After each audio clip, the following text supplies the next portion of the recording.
Мысалға бір есеп берейін, шариғаттың өзінің өлшемі бар. Сол өлшемнен ешқашан айырылмаңыздар. Шариғаттың өлшемімен өлшеңіздер кез келген нәрсе. Мысалға,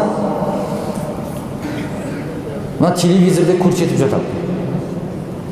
Бір рет сондай бір бағдарлама болып жатыр. Мынау Россияда болып жатқан оқиға, сол жерде айтып жатыр. Хижаб туралы мәселе қозғалып еді.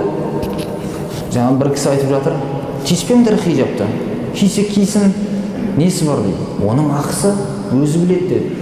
Сөйтсе, жаңа көріп отырған адамдар, ай, машалла, жақсы айтты дейді. Өзінің ақысы бар, несі бар, кисін дейді.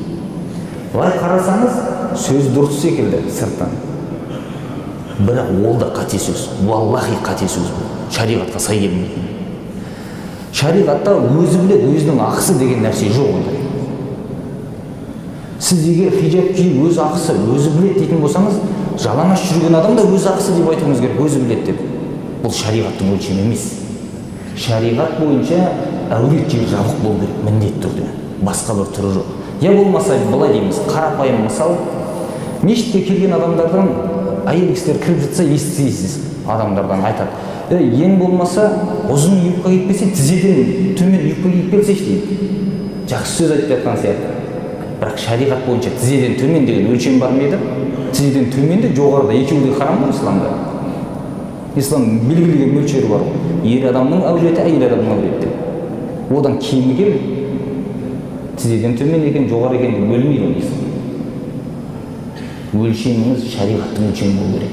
Шариғатқа сай келмеген өлшемнің барлығы соңында қотақ деген сөз. وَمَنْ يَتَّقِ اللَّهَ يَجْعَلْ لَهُ فُرْقَانًا. Кімде-кім Алла Тағаладан қорқатын болса, Алла оған ақ пен қараны айыратын бір қабілет береді. Кейде мынандай жағдай болады.